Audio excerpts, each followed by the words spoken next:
Hello everyone. तो last class में हमने न्यू प्रॉब्लम सीरीज 10.3 में कुछ नए प्रॉब्लम्स देखे थे। आज उनका सॉल्यूशन मुझे डिस्कस करना है। तो आप पिछली वाली वीडियो में जाके प्रॉब्लम्स एक बार वापस देख सकते हैं।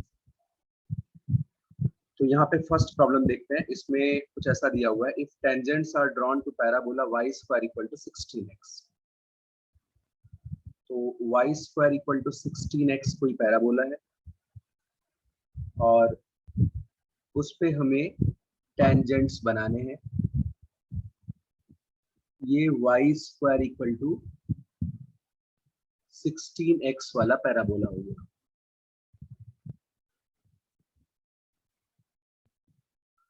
यहाँ पे कोई पॉइंट u4,8 है। u4,8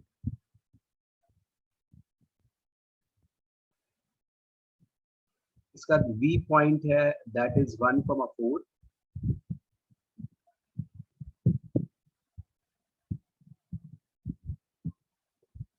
v पॉइंट है 1,4 और w पॉइंट जो भी है वो कहीं भी दे रखा है।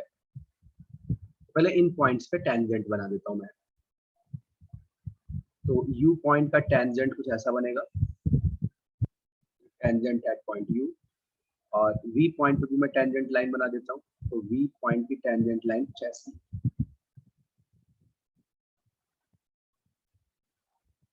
और w पॉइंट यहाँ पे कुछ मेंशन नहीं कर रखा है, हम रफली कोई भी पॉइंट एक w अपनी मर्जी से मान लेते हैं।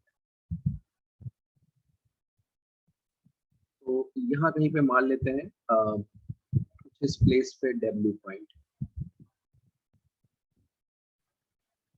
तो इस पे भी टेंजेंट बना लेते हैं, यानी यहाँ की टेंजेंट लाइन कुछ ऐसी नजर आएगी।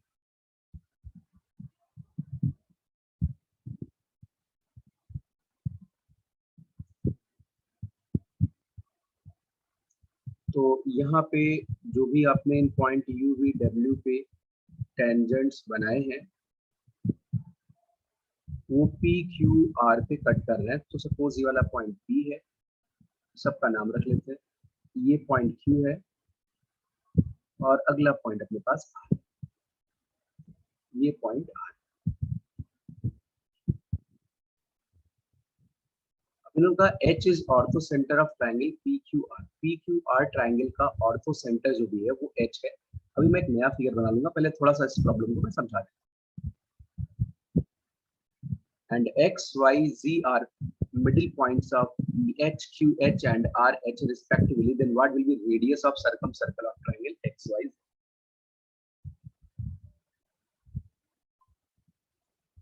तो अगर इस ट्रायंगल का ऑर्थो सेंटर हम लोकेट करके इस फिगर को समझने की कोशिश करें तो ये सवाल ऐसा कुछ कहना चाह रहा है।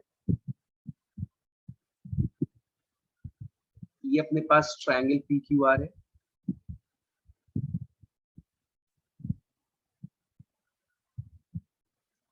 ये अपने पास ट्रायंगल PQR है। H इज ऑर्थो सेंटर, इस ट्रायंगल का H जो भी है वो ऑर्थो सेंटर है। तो PH का मिडिल पॉइंट जो भी है दैट इज X, QH का जो मिडिल पॉइंट है दैट इज Y, और RH का जो मिडिल पॉइंट है दैट इज Z। इन तीनों पॉइंट से एक सर्कल पास कर रही है, उसी सर्कल का रेडियस बताना है। यानी एक्स वाई जेड मिलके एक ट्रायंगल बनाएंगे, एक्स वाई जेड पॉइंट से एक ट्रायंगल बन जाएगा।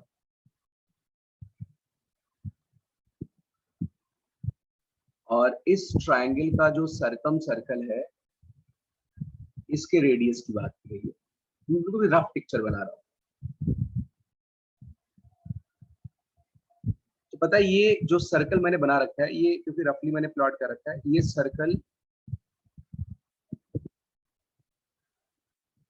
9 पॉइंट सर्कल होगा, क्योंकि ऑर्थो सेंटर और वर्टिसेस के मिडिल पॉइंट्स जो भी हैं जिस सर्कल पे लाई करते हैं उस सर्कल को बोलते हैं किसी भी ट्राइंगल का 9 पॉइंट सर्कल। उस पे बाकी और 6 सिग्निफिकेंट वाले पॉइंट कौन से होंगे? आपके पास 3 तो एल्टीट्यूड वाले पॉइंट्स होंगे, यानी ये सर्कल इन पॉइंट से पास करती है, 3 एल्टीट्यूड वाले होंगे और 3 पॉइंट मीडियन वाले होंगे, टोटल 9 पॉइंट होंगे। हमें पता 3 पॉइंट से एक यूनिक सर्कल बना सकते हैं, यानी हम इस सर्कल पे कमेंट कर लेंगे ये वही वाला सर्कल है, क्योंकि ये 3 पॉइंट जो भी है ऑर्थो सेंटर और वर्टिसेस के मिडिल पॉइंट वाले जो पॉइंट्स हैं ये 9 पॉइंट सर्कल पे ही लाई करते हैं। और इस सर्कल का रेडियस जो भी है, हमने सॉल्यूशन ऑफ ट्राइंगल में पढ़ रखा है, पी क्यू आर के सर्कम सर्कल के रेडियस का आधा होता है। तो अगर मैं पी क्यू आर ट्राइंगल के सर्कम सर्कल का रेडियस बता दूं तो मेरा काम बन जाएगा।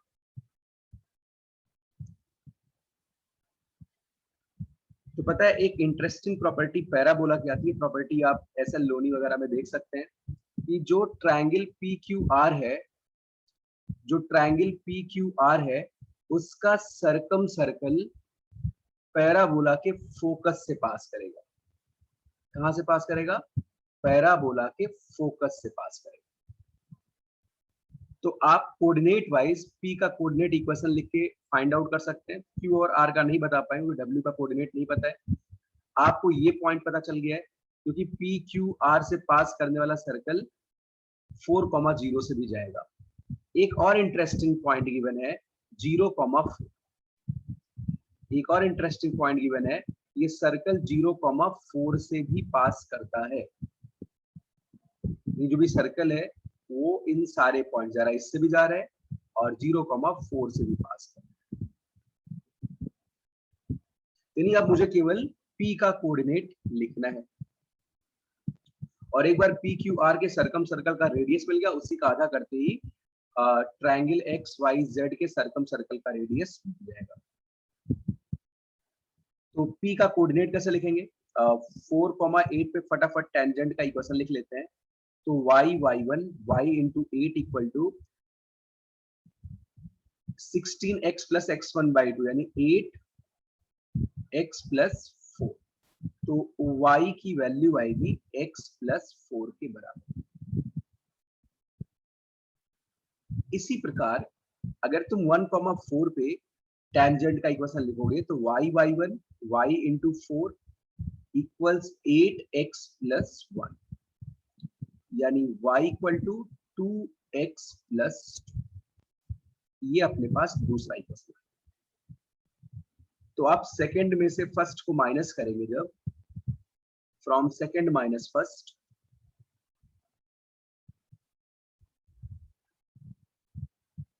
तो सेकंड माइनस फर्स्ट करके तुम्हें x की वैल्यू मिल जाएगी x इज 2। x की वैल्यू कितनी आ जाएगी? 2 और x 2 आया तो y की वैल्यू कितनी हो जाएगी? 6 यानी p का कोऑर्डिनेट यानी p 4,0 0,4 इनसे पास करने वाले सर्कल का इक्वेशन अपने को लिखना है। 3 पॉइंट से पास करने वाले सर्कल का इक्वेशन लिखना है। तो सबसे अच्छा तरीका यहाँ पे क्या है? या तो आप जनरल इक्वेशन ऑफ सर्कल का यूज कर लो, भाई मैं तो नहीं यूज करूंगा। मेरे पास पॉइंट कौन कौन से हैं? एक पॉइंट है 4,0, एक पॉइंट क्या है 0,4 और एक पॉइंट मेरे पास p का कोऑर्डिनेट आ गया है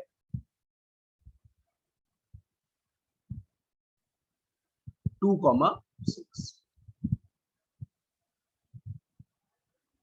तो पहले मैं इसको डायमीटर मान के एक सर्कल का इक्वेशन लिख लेता हूं, यानी x minus 4 x minus x1 x minus x2 y minus y1 y minus y2 plus lambda times equation of this straight line.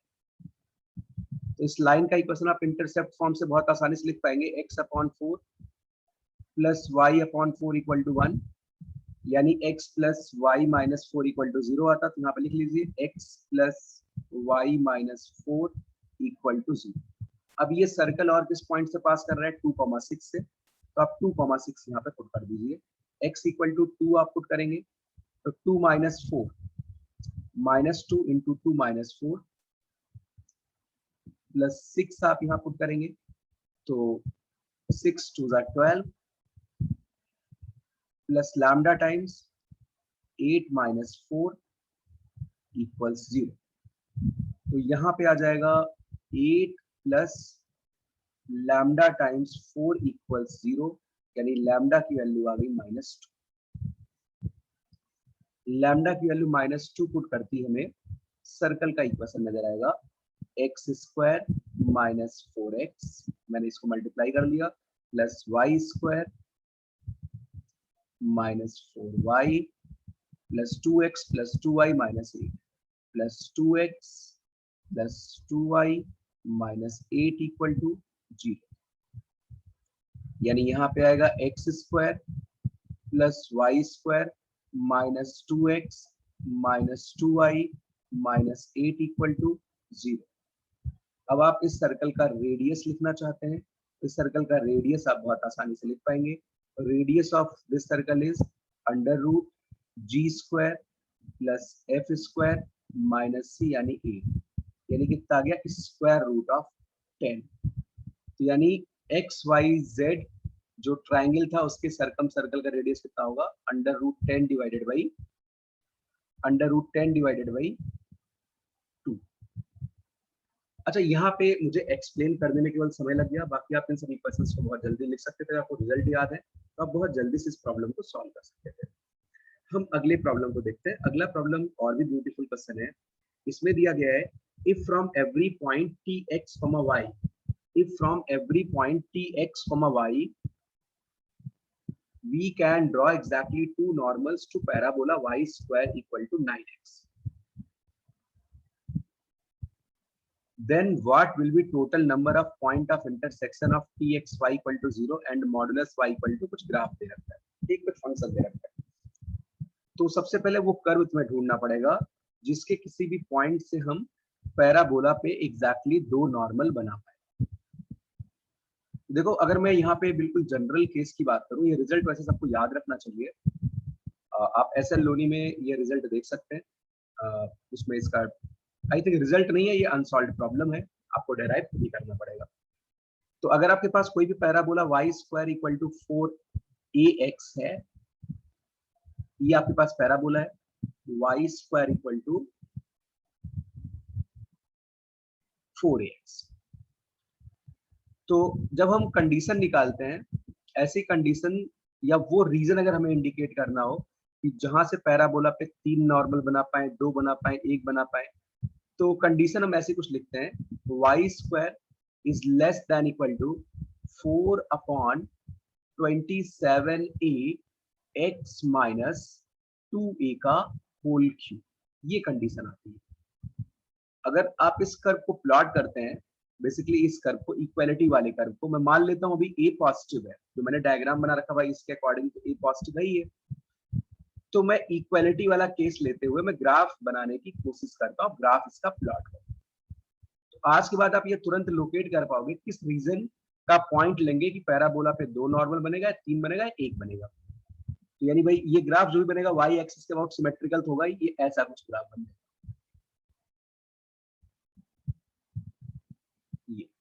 ये ग्राफ हमने इसका बना रखा है, और ये वाला जो पॉइंट है ये है 2a,0।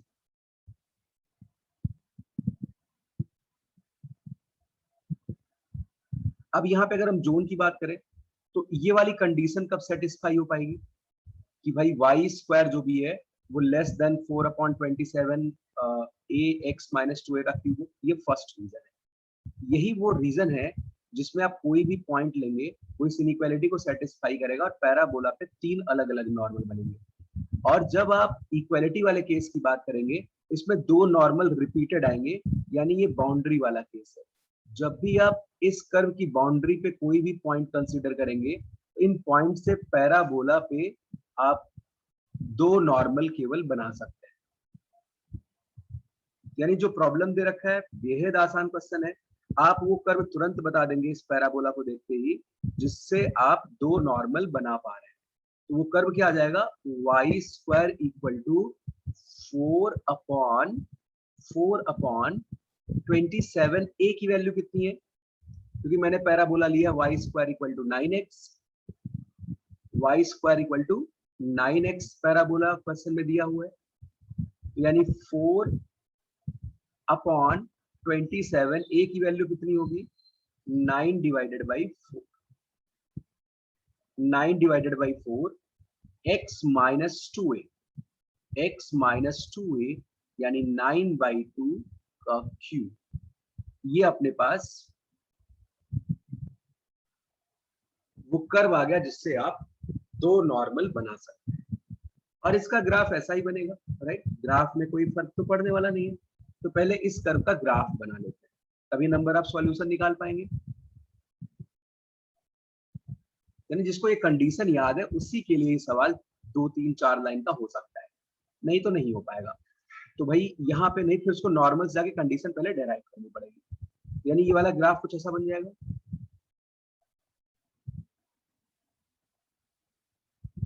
ये ग्राफ कौन सा है, यही y square equal to 4/27 into 9/4 x minus 9/2 का क्यूब।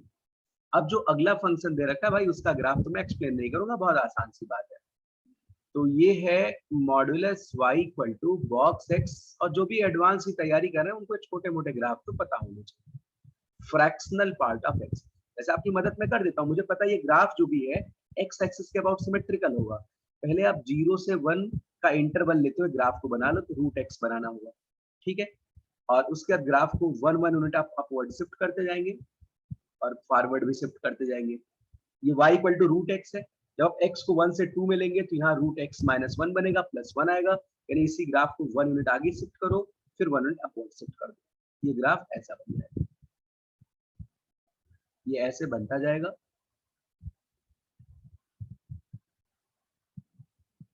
अच्छा, ऐसा ही निगेटिव साइड में ग्राफ बनेगा।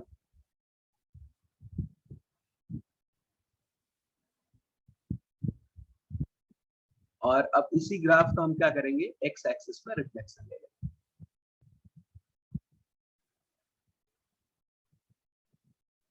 ये ऐसा बनता जाएगा, कंटिन्यूअस ग्राफ है, कहीं ब्रेक नहीं आएगा।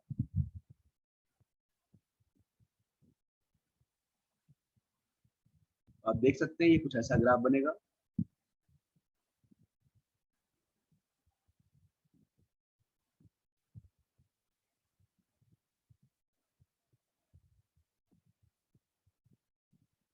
आप रिफ्लेक्शन ले लो, तो यहाँ पे मैंने रफली ग्राफ बना दिया है, आप बहुत इजीली बना सकते हैं। कर्वेचर अगर आप चेक कर लेना तो आपके पास केवल 2 पॉइंट ऑफ इंटरसेक्शन आ रहे हैं, तो नंबर ऑफ सॉल्यूशन कितने हो जाएंगे, 2 हो जाएंगे। यहाँ पे कर्वेचर थोड़ा गलत बन गया है, ये आप सही कर देना, कर्वेचर कुछ ऐसा बनेगा।